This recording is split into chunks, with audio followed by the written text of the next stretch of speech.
Greetings. Welcome to I Have a Testimony. I'm your host, Brother Willie Muhammad. God came to us to seek and to save that which was lost. He raised a man from among us. He, the Honorable Elijah Muhammad, laid the foundation. What I'm doing is something that comes from him through me, and the thing that he uses in me to do the work is my faith in him and the word that he taught. To produce men and women who wanted to clean up their life and build an independent nation for the glory of God.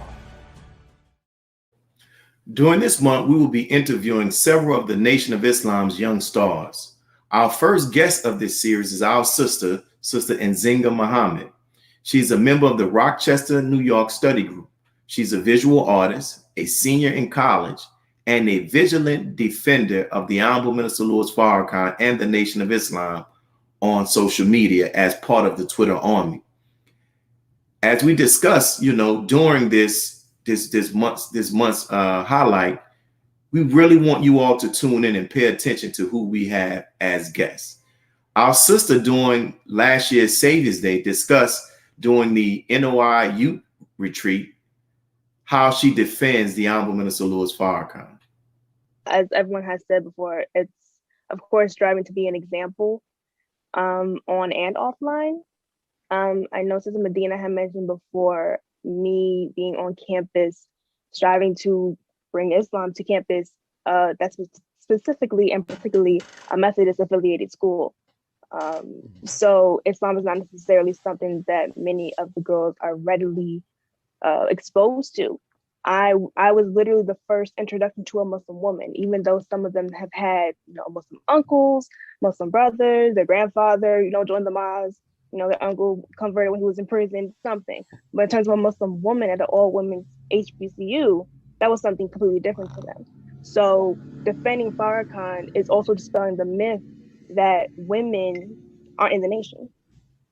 It's also dispelling the myth, in me showing up, dispelling the myth that, women in Islam can't do anything. Thank you. Welcome, my sister. Assalamu alaikum.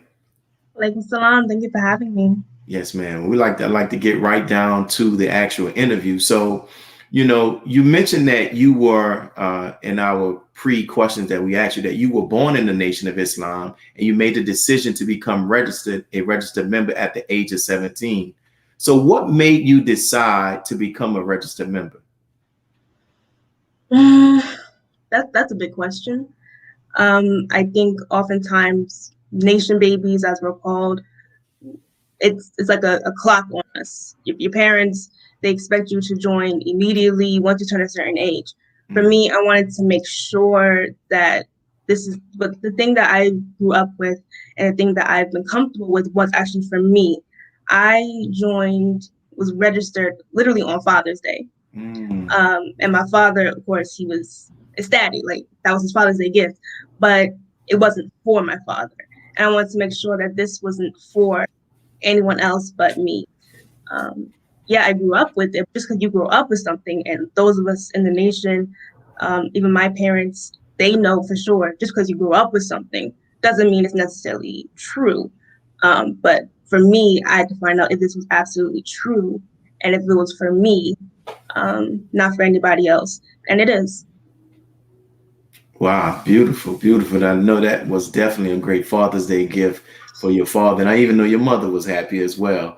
And my next question, this is a two-part question. First, what advice would you give to parents of children born in a nation who are conscious, but the children do not appear to have a real interest in becoming a registered member at this time? Be patient. Really be patient. I was the first of my immediate family to get registered. So I was before my brother, who was also registered. So just because one child might be first and the other one doesn't mean that they're going to be a disbeliever. Doesn't mean they're going to turn hypocrite or anything. No, only Allah can make a believer. You can't make your child do anything. So just be patient with them and just keep showing up and keep making this thing that we call Islam fun.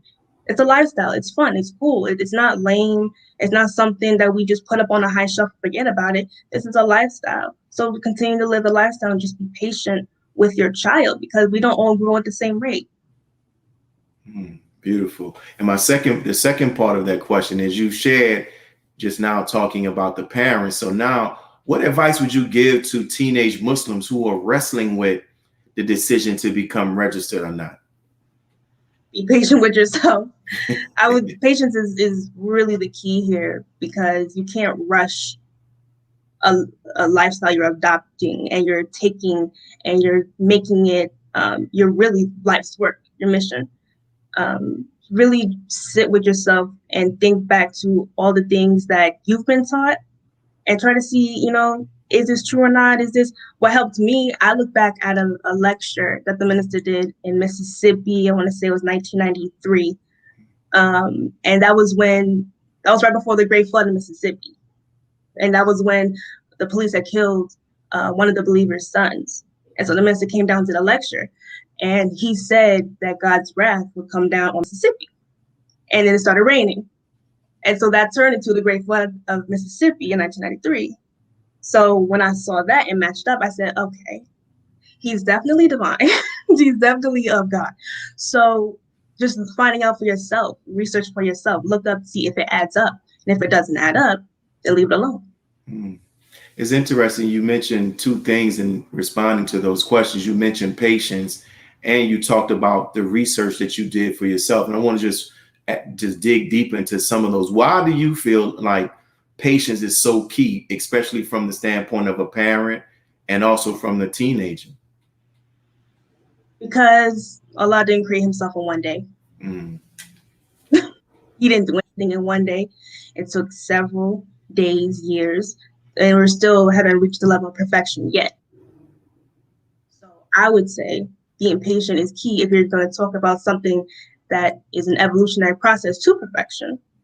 Patience is something that, of course, I don't have, not fully, completely, but it's still necessary and vital and important when you're making a big decision.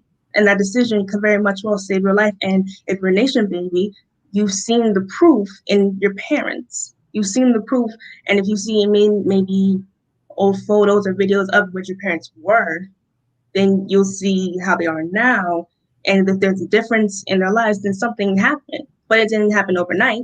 They thought about it, they researched, they talked to people, then they accepted. They might have accepted the same day they heard the lecture, but they still had a process in class, which took time and patience. So being patient is key, I would say, because this is a very important thing. And you talked about how, I'm quite sure, prior to you seeing that lecture that the Honorable Minister Louis Farrakhan did when he spoke in the state of Louisiana, and I know prior to that, you saw numerous lectures, but what was it? What was it about that lecture that really drove you home? Like I got to do this? Because everything matched up. Everything made sense. And it was what was being said was also prophecies to me.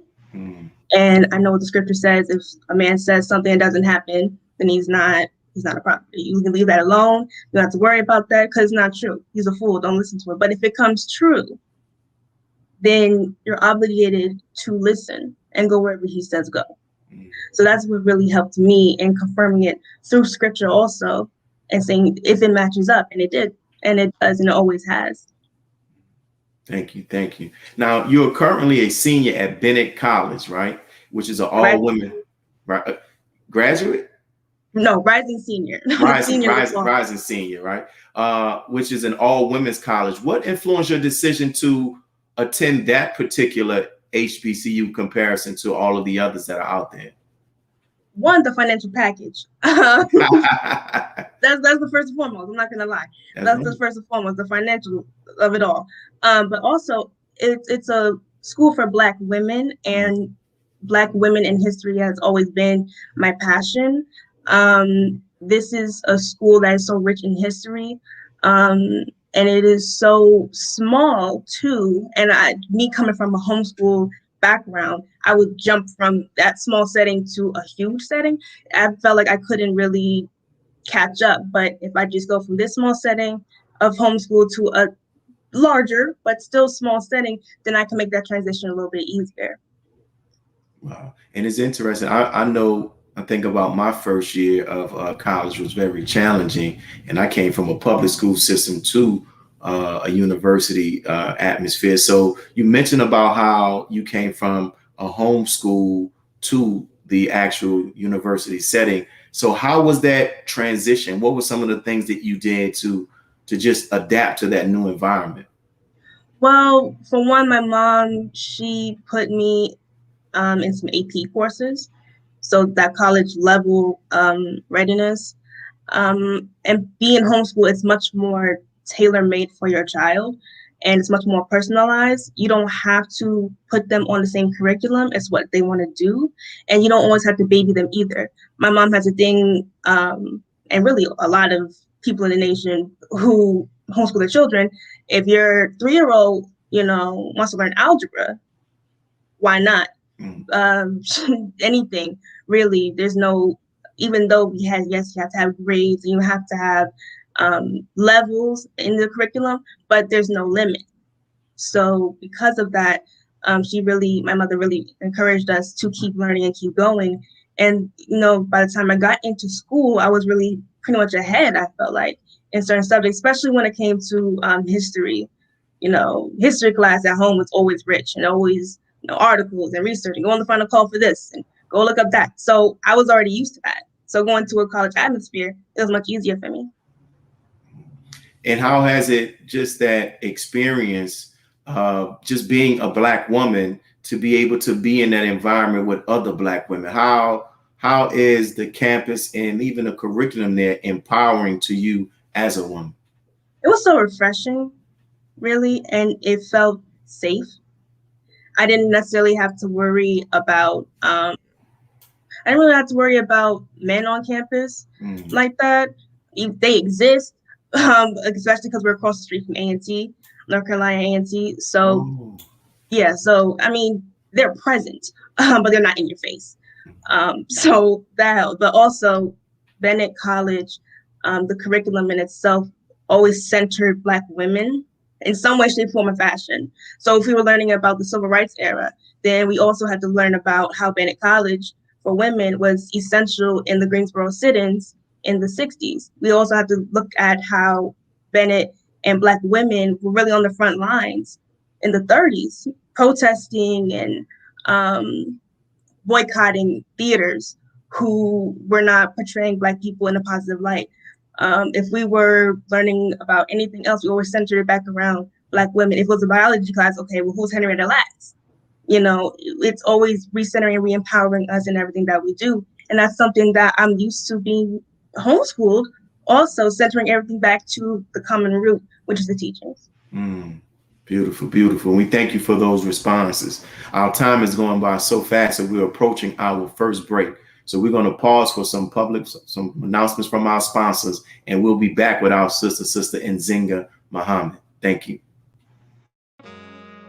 Be a part of the force that powers truth in journalism. Your support helps us to highlight solutions for a brighter tomorrow. Go to nnvnews.com/donate. Asiatic Minds, online education, helping our children to discover their God-given skills, gifts, talents, and passion that will allow them to see their greatness, as well as the greatness of our people, and upon discovering that greatness, infusing them with the desire to use it for the betterment of themselves, their families, our people, and the world. Call now, 502-219-4848. This is Sister Sajda Muhammad. We are proud to announce that the Sajda House commemorative Elijah coins are finally here. This priceless heirloom, made from recycled copper from the messenger's home, is now available at sajdahouse.com. The hashtag Bank Black social media campaign made strides not only in revolutionizing how we bank, but also how we think.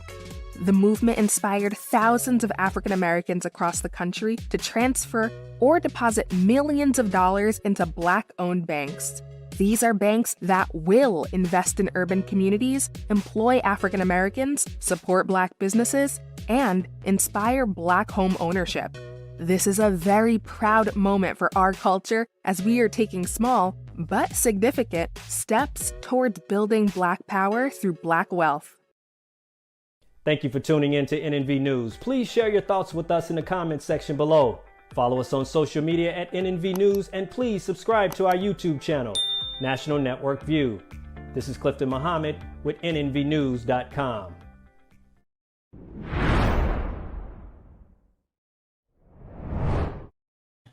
This past May marked the 64th year of the Honorable Minister Louis Farrakhan in the ministry. Recently, Brother Abdul Kian Muhammad appeared with Brother Dimitri, Brother Nuri, and Brother Carlos to highlight this accomplishment. I think it's of utmost importance because not only does it mark him being declared a minister by the Most Honorable Elijah Muhammad, and has now continued to be known as the minister, but it also, for me, marks 64 years of him doing something that's unprecedented by somebody who has reached such a pinnacle in this world's life and still going up. The minister has 64 plus years of elevating his teacher. Not one time has he mounted a rostrum, been on a radio show, written an article, visited a church or a school in these 64 plus years. Has he not let the people know who is his teacher and the one that has also made him? So I believe that it's very important that we talk about this beautiful man, because he's a wonderful example of the power and the uniqueness of elevating your teacher, which in truth elevates you. And we're back, and we're here with our sister Nzinga Muhammad. I'll go into our next question. In the opening clip, you spoke about how for many on the campus, you were their first introduction to a Muslim woman for many of them. Can you share with us what some of those experiences were like for them to meet you and to ask you questions and things of that nature?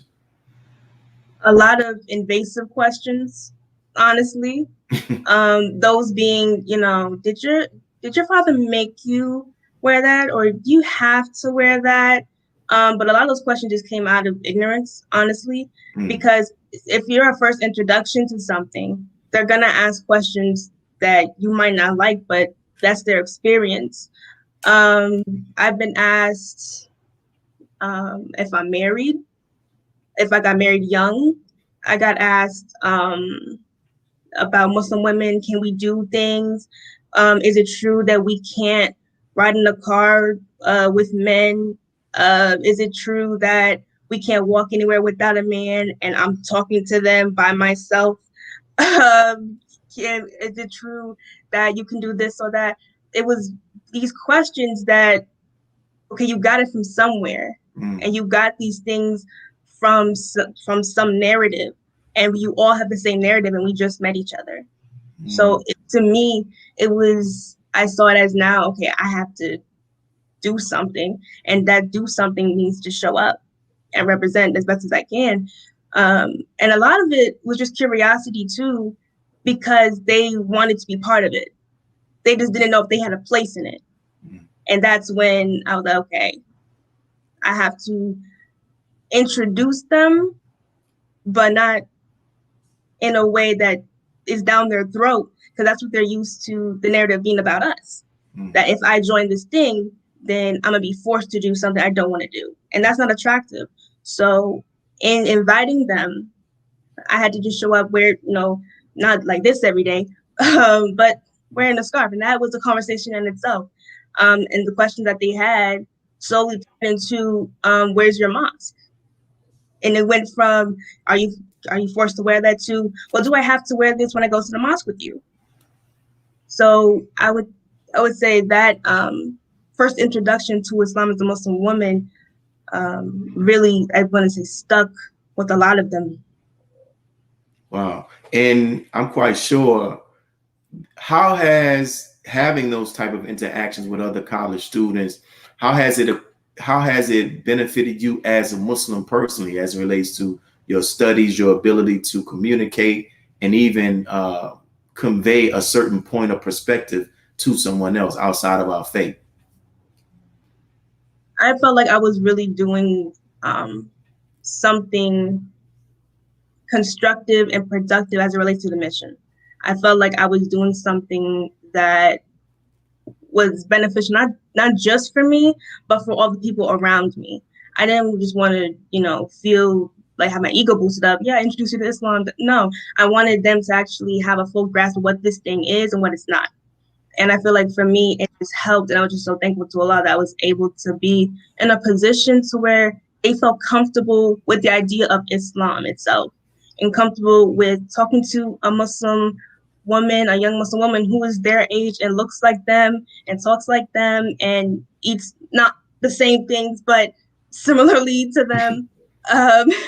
And that it just I felt like I was normalizing my lifestyle and my faith in a space that it was not normal, at least for them. And I feel just blessed and grateful to be in that position.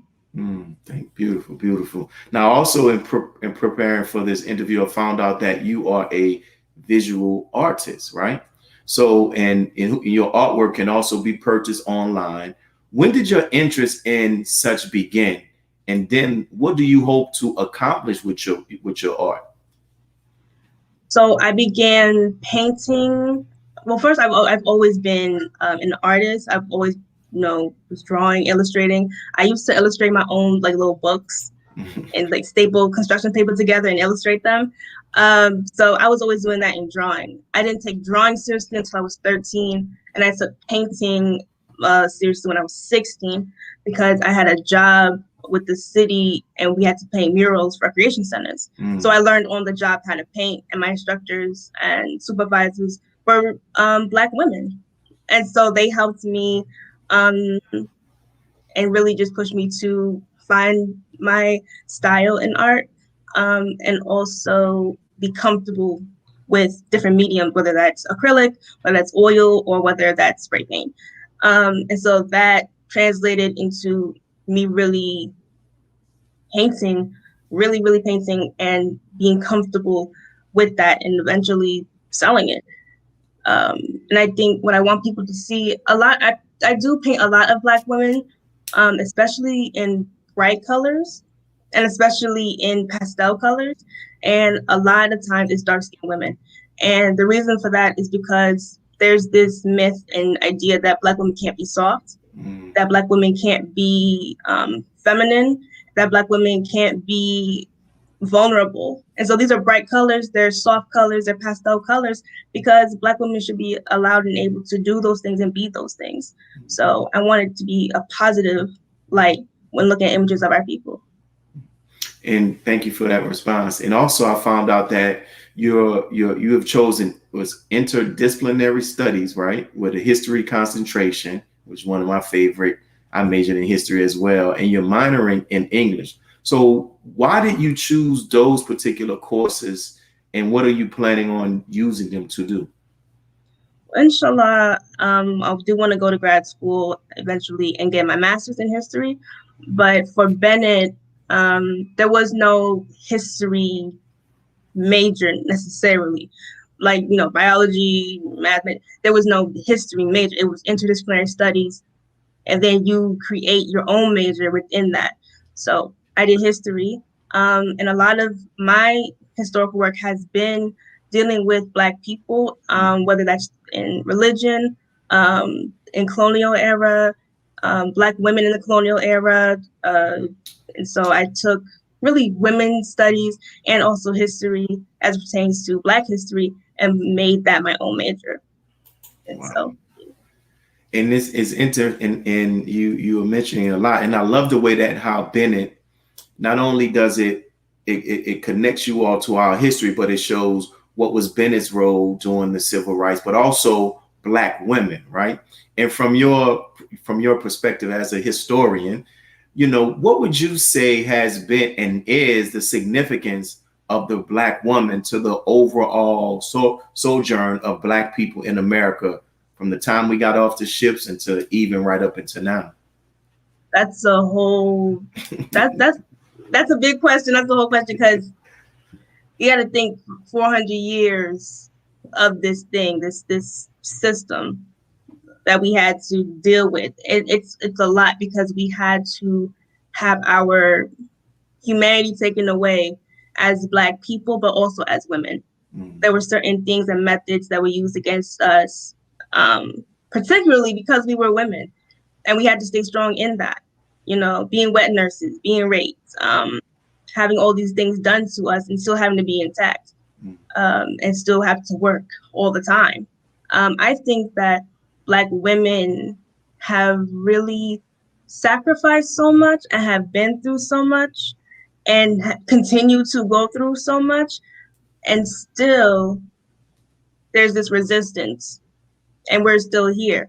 A lot of these things, a lot of these laws created against Black women, particularly, for instance, during the slavery era, where if you're a slave, your child's a slave. And so these targeted attacks towards Black women during slavery were very apparent, but also just for us to still be here just shows that somebody survived. Like, we're living proof of people who survived through that Middle Passage, survived through the breaking process in the Caribbean, survived through all of these things, and we're still here. So I think Black women deserve nothing but roses, a break also, and deserve a chance to be ourselves and be free, because for so long we've had to be tough, and we had to be resilient, and we had to be strong, and we had to be all these things. I think that Black women really just deserve the world for what, not even for what we've been through, but we continue to go through. And because we are, as the minister has said, the second self of God himself. And if us being here isn't proof of that, then I don't know what is. Wow. Beautiful. And you see, in that response, you brought up another question in my mind, but I can't ask it right now. We'll do it later after the break. So we're at our next break, and we're going to pause to hear from our public, from our sponsors, and we'll be back with our Sister Nzinga Muhammad. Thank you. Be a part of the force that powers truth in journalism. Go to nnvnews.com/donate.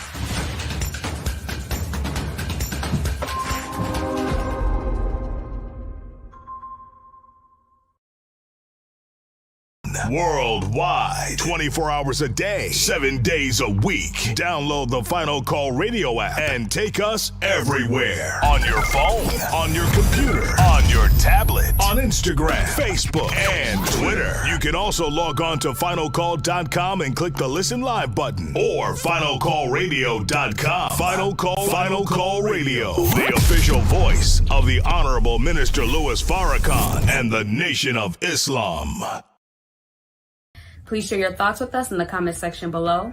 Follow us on social media at NNV News, and please subscribe to our YouTube channel at National Network View.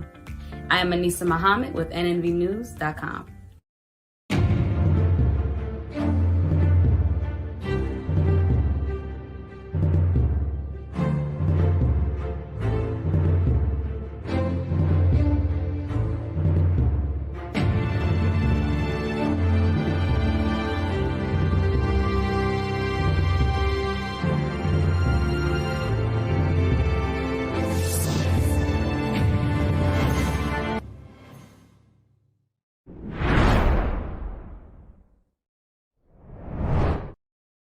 The participants and organizers were treated with a surprise appearance by the Honorable Minister Louis Farrakhan during last year's NOI Youth Retreat. He shared some valuable guidance with them, and his words can be viewed online. But she has shined the light of her concern on our youth, in particular, the future of our nation, the youth of the Nation of Islam. So when she asked through Sister Amina, would I come and kind of close out things, man, I was rushing, trying to get myself ready so I could come and meet the giants. So, dear sister, you were a part of that it was a Zoom, I believe it was, and you were present when the Honorable Minister Louis Farrakhan appeared. How did that make you feel, and what do you think about what he shared with you all during that evening? Oh, I was scared. I didn't know. First I thought someone was playing, because I was like, what do you mean he's here? Like, he's in the Zoom? What do you mean? So I went through the participants and I said, oh, he's here. So I was like, did he hear me? Did he hear what I said? Did I say everything okay? Am I okay? Do I look okay? And that was just such a shock for everybody. But it was so needed too, because what it did was it humanized him for me. It made him coming to Zoom to speak to us, and he's pointing out different people saying, oh, I like your tie, I like your uniform, I like this, he was really speaking to us, and he was talking to us as if we were regular human beings like him.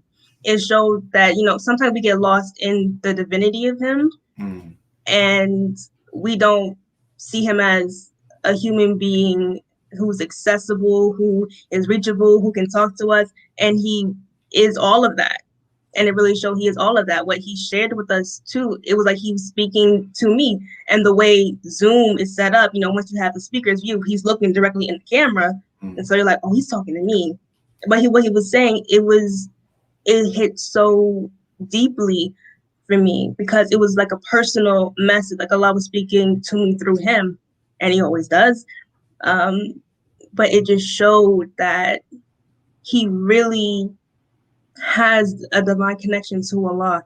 And if he comes in a room and he speaks, it's as if he knows exactly what you're going through, and he speaks to that concern. And he said it in a way, it was like, so did I have a discussion with you yesterday? Were we talking last week? Because everything that you're saying adds up to my life. And it was so personal, and it was just a beautiful experience overall. Beautiful. Thank you. And also, prior to this virtual appearance some years ago, you had the opportunity to personally meet the Honorable Minister Louis Farrakhan and Mother Khadija. It looks like it was at one of the national trainings. So can you share with us how this moment came about and the impact that it's had on you? Ooh. So again, I was scared. So during that time, it was right after there was the women's defense training. And so we were waiting for the larger group to learn a few moves. And while that was going on, one of my friend's sister, Kiyama, she's from Charlotte, she was like, oh, Nzinga, do you want to take a picture with the minister? I'm like, what do you mean take a picture with the minister? You can't just walk up and just ask for a picture with the minister. Like, are you crazy? So she's like, no, it's fine, come on. So she's pulling my hand, and I'm like, Kiyama, no, like, we're not going up there. You can't just do that. Now, her family is closer to the minister. They've done details and everything for him. I have not. So I was like, no, I'm not going up there. I can't do that. She's like, why not? Why not? It's just the minister. I'm looking at her like, you're right. It is the minister. We're not going up there. But she was like, I already just took a picture with him. I'm like, so you're just walking up to people taking pictures? You can't do that. But in her mind, to my point, she humanized him already. I didn't. I was there, okay, you can't touch him, you can't look, you can't. But she was like, let's just take a picture. She humanized him to make him accessible. And I'm just looking like, I'm not doing that. So with that in mind, I finally get to a spot where, it's kind of like, so can I go now? Can I not go now? I'm kind of just sitting there waiting, and he's looking dead at me. And I'm just like, oh God, he can read my mind. I have to clear my head. What's going on? And I just freeze up while waiting. And so people kind of like part and split like the Red Sea. And now it's just like a straight shot to him and Mother Khadija.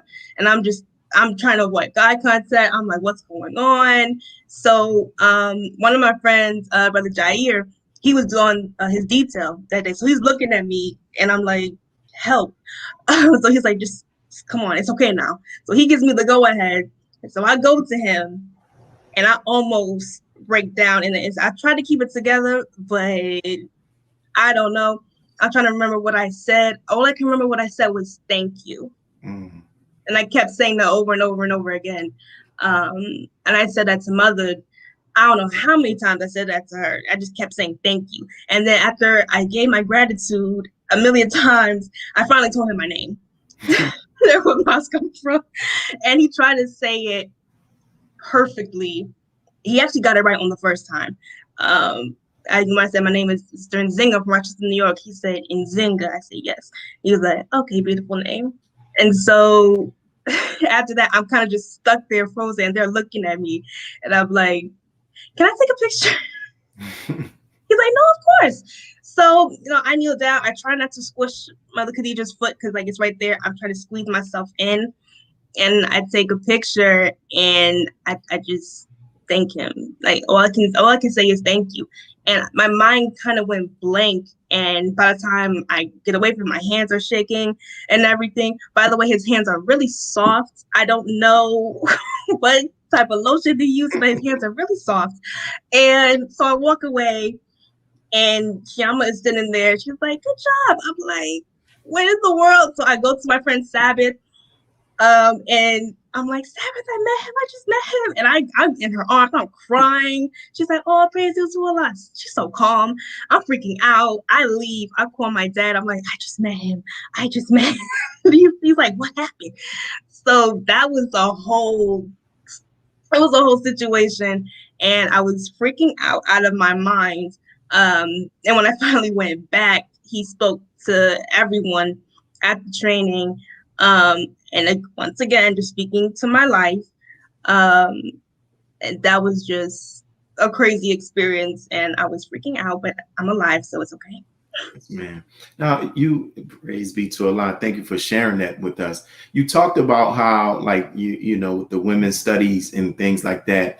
How has what you're learning about the contribution and the significance of women, you know, with you from the history standpoint, like, how has that also enhanced what you will learn from what the Most High Elijah Muhammad says about the value of the woman? Or how do those two mesh together and enhance your view of the woman? Basically, absolutely. You know, once you make a statement, first of all, the Honorable Elijah Muhammad, he shook the whole world of theology when he said that the black man is God. That's the first thing he shook up. But what he also did, he busted up the myth of the origin of woman also, when he said that, you know, the woman is the second son of God, Allah's twin. So before it was, we came from men. We came from the rib of Adam. Now here is someone saying, actually, no, you're Allah's second self. So that's a huge gap. That's a very big gap from somebody's rib to the originator created you before he created the sun. That's a very big gap. So in my studies, everything that I'm looking at and all the contributions of Black women and all the things that we've done, all the things that we survived, we can't come from a rib. That doesn't add up, because people who have done these extraordinary things, who led revolutions and who fought in wars, and people who sacrificed and did all these amazing things, were the first this and the first that, and ruled kingdoms. We couldn't have come from a rib.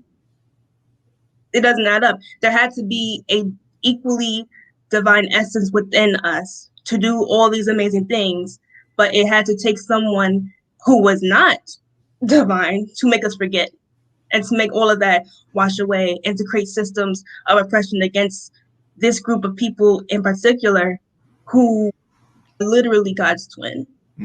Beautiful, beautiful. And that, I like the way that you said that, and that is you Great response. Definitely great response. So, we talked about how you are one of the defenders of the Honorable Minister Louis Farrakhan on social media, and I check it out. You're going and you're defending him in our way.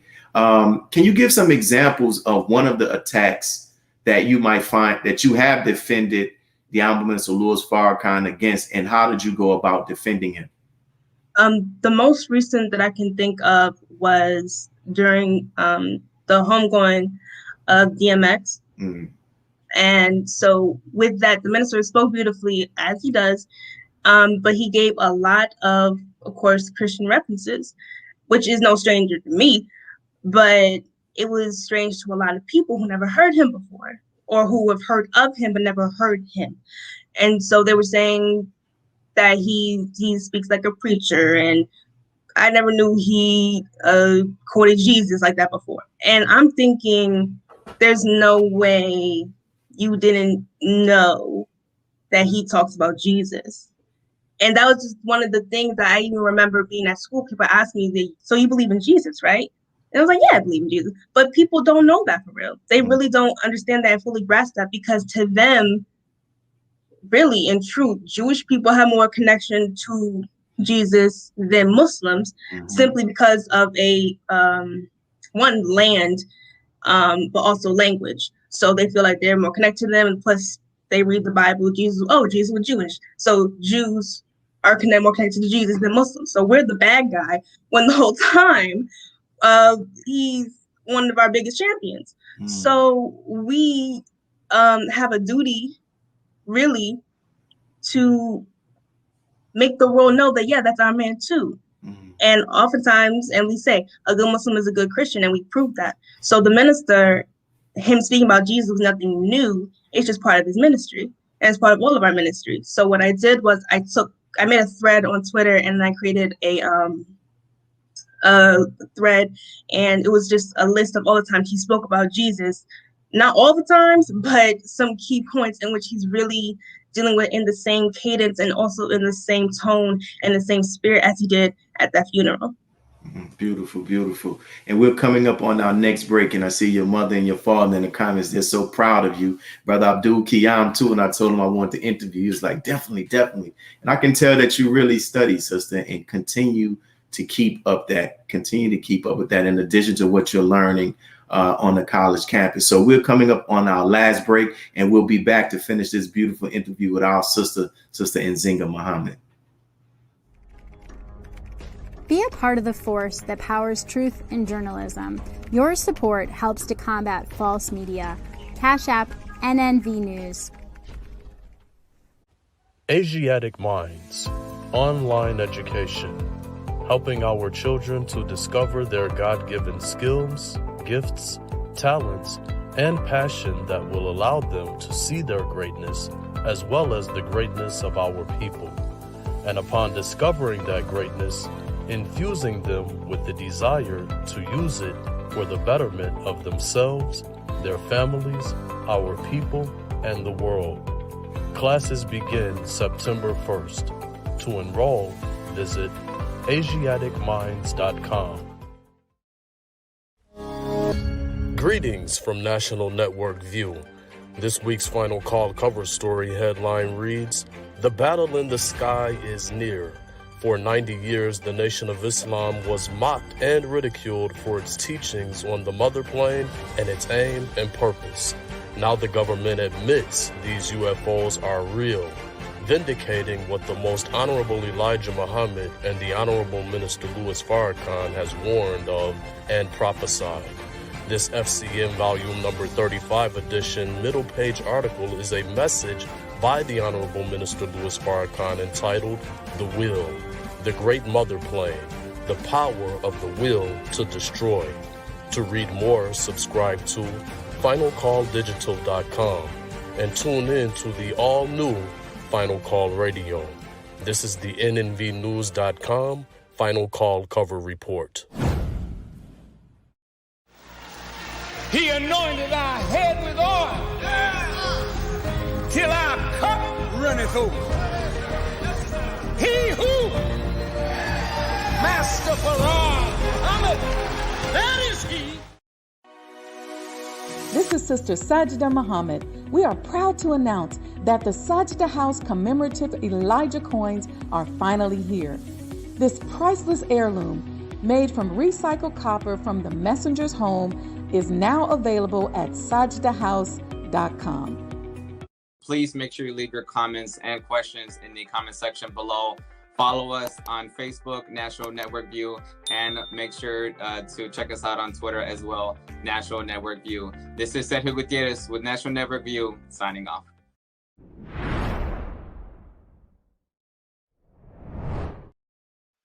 During one of our previous shows here on NNV, we had the opportunity to interview jazz violinist Michael Ward. He shared with us how the Honorable Minister Louis Farrakhan helped he and his family during the aftermath of Hurricane Katrina. Something. And also while we were actually there, you talked about how, you know, you're from the city of New Orleans and you experienced the unfortunate natural disaster of Hurricane Katrina, but you shared with me something that I had no idea about, how the Honorable Minister Louis Farrakhan, his offer of kindness to you. Can you talk about that? Well, you know, my family and I we were displaced like everybody else. And he said, Mike, you and your family come up here if you want. I was like, Minister, I need to be close to New Orleans. You know, I got to be close to New Orleans, you know, to see what's going on. And so I went to Houston. He said, don't do nothing until you call me. And he took, you know, he helped me out. He gave me help for me get an apartment in Houston for 6 months. He paid for it. And therefore I was able to recover. And, you know, I was so deeply and grateful for him for being so kind and offering that. He didn't have to do that. We're back with our sister Nzinga Muhammad. And I'll ask you this question. You know, the purpose of this show is based upon the scripture in the book of Revelation, where it says that the dragon or Satan was defeated by the blood of the Lamb and the power of their testimony. And so we get people to come on to give their testimony about the Honorable Minister Louis Farrakhan. If you were asked to testify before the world of 3 qualities of the Honorable Minister Louis Farrakhan, what would those 3 qualities be that you would testify of, and why those? Only 3. Only 3. One, I would say he's merciful. He is patient, and he's very motherly. I would say those because I've been watching him since I was literally a baby. My mother just gave her testimony of this, in which when I was 2, 3, a literal baby, and I was disturbed, nothing would calm me down. We didn't really believe in pacifiers like that, so I didn't have no pacifier, nothing would work. She would sit me down in front of the minister, and I would stop crying. And she had to turn off the TV, because, you know, baby can't watch TV for 3 hours. And I would watch him until she turned him off. Even at the mosque, same thing, just drinking everything in. So in that essence, I would say my mother introduced me to him, of course, but he also nursed me. He also gave me the word. He also fed me. He also taught me. He's been very merciful too, because for half the stuff he says, people in the nation, we've been so critical sometimes. We don't always listen to him. We always struggle, but he doesn't give up on us still. He defends us sometimes more than we defend him. He's motherly in the sense that, like I said, he nurtures us. He's very kind. I can't just give 3 attributes, but I just know from my experience growing up under him, he's been all those things, not even just to me, but to my whole entire family. And that's why I can't really sit by when people say what they have to say about him, because I know it's not true. That's not my experience growing up, hearing him and listening to him. Beautiful, beautiful. Let's dig more into that last part of what you said in regards to why it's so difficult for you just to sit by and not say anything when people make these false allegations against him. So I joined the Farrakhan Twitter army when I was about 13 years old. And I didn't really do the whole back and forth until I saw the comment section on Twitter. And I was like, so they just gonna say this and we're not gonna say nothing? Like they're just gonna say XYZ and we don't say anything back? And then I saw that these were not only just random individuals, these were people with blue checks, meaning that they were verified, meaning that they had a following and their account was authentic enough to where Twitter saw it fit that they be verified. So these were people with large audiences saying these things about him, and I saw the impact that had on their followers. A perfect example, when this whole thing, back to the DMX funeral, when what's his name, Damon? Yeah. When he said what he said, that it was a beautiful speech and everything, people in the comment section, his followers and others, were saying, no, he said that Judaism was a gutter religion. So this was not just one person, this was a lot of people who were saying these things, and that's what also influenced him taking it down, because he got attacked by all these people who were saying the exact same thing, but they were all false. So that, which also prompted me to still create other threads and still promote the idea that, one, you're lying, and two, this has been debunked so many times, but how many people actually know that? How many people get inbox or get DM that, hey, actually this is not true? How many people were told that this is false when all they know is one narrative? Beautiful, beautiful. Now I know, like at your university where you are, I know there's a strong effort to be an advocate and a defender of women, which rightly so, against such things as chauvinism, misogyny, and stuff like that. How would you say, if you can elaborate some more on how the Honorable Minister Louis Farrakhan is also a strong advocate, not just even for Black women, but I've heard lectures where he talks about how the womb of all women are sacred. So can you share more on that? Anti-sexism is part of the ministry. That's always been part of what he teaches. A nation can rise no higher than its woman. Heaven lies at the foot of mother. There's no such thing as a no good woman. Every no good woman was made no good by a no good man. All these things are repetitive because that's part of the ministry. Sexism is one of the impediments to our human development, to self-improvement. Sexism is one of the impediments. So racism also, materialism, sure, but sexism is one too. But I didn't get that, from out the sky. The Honorable Minister Louis Farrakhan taught that and teaches that. And that's always been, it's consistent and never changed. And so it only just made sense that these teachings and what I've learned in school and outside of school all went together, because I don't follow a sexist man. We don't follow a sexist man. Now there's people who claim to follow him and might, do those things, but he didn't get that from him. He's always been an advocate and defender of women. As long, and I've watched so many tapes in which he's always defended women, and he's always been there for women. So I want that to be known, and I want to push that, especially if we're talking about getting people into a religion that people have said is not for women. And so here comes a man who keeps reminding us and dispelling the myth that women can't lead, that women can't be in the ministry, and a lot of these women come from backgrounds who don't know much about Islam. They come from backgrounds where teaching in the church was forbidden for them. So here comes someone who says, actually, no, she can teach.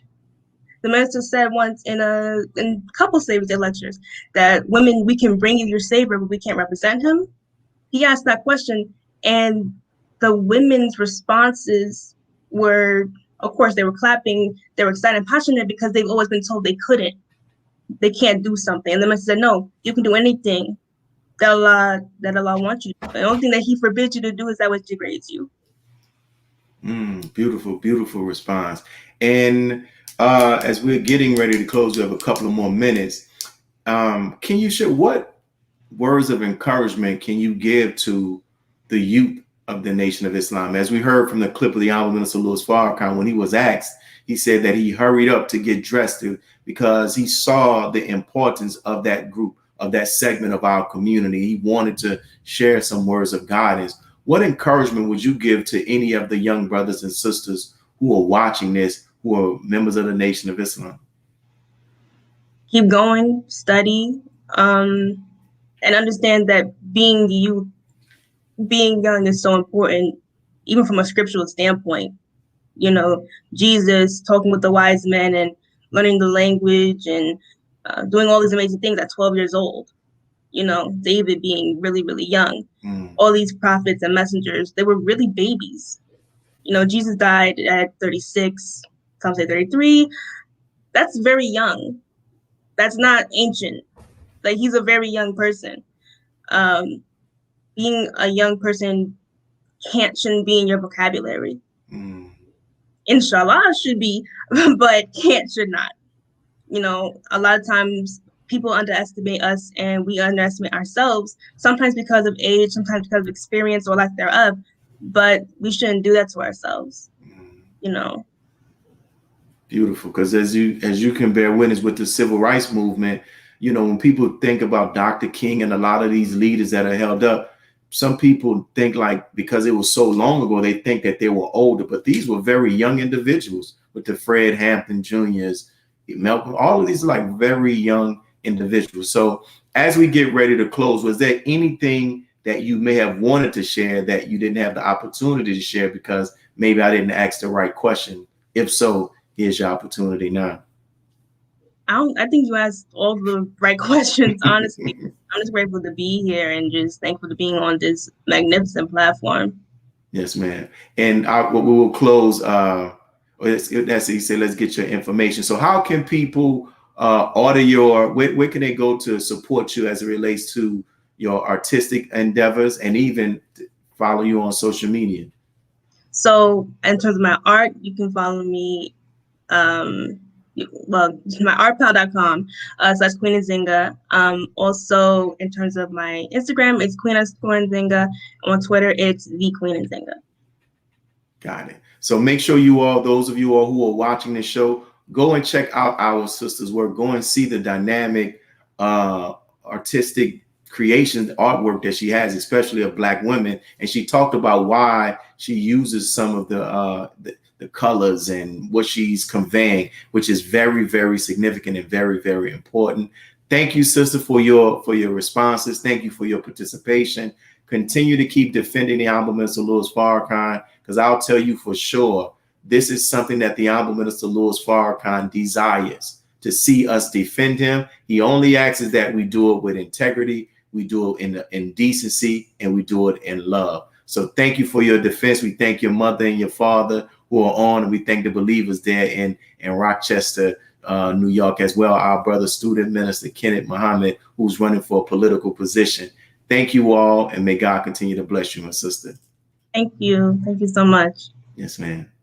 And for those of you all who are watching, once again, we thank you all for tuning in. As I said, this month we're going to be highlighting some of our younger brothers and sisters in the Nation of Islam that'll be talking about their experiences with the Honorable Minister Louis Farrakhan. We ask, as always, when we see our weekly announcements, that you continue to support our effort here in the city of New Orleans to pay off our mosque mortgage. We will greatly appreciate that.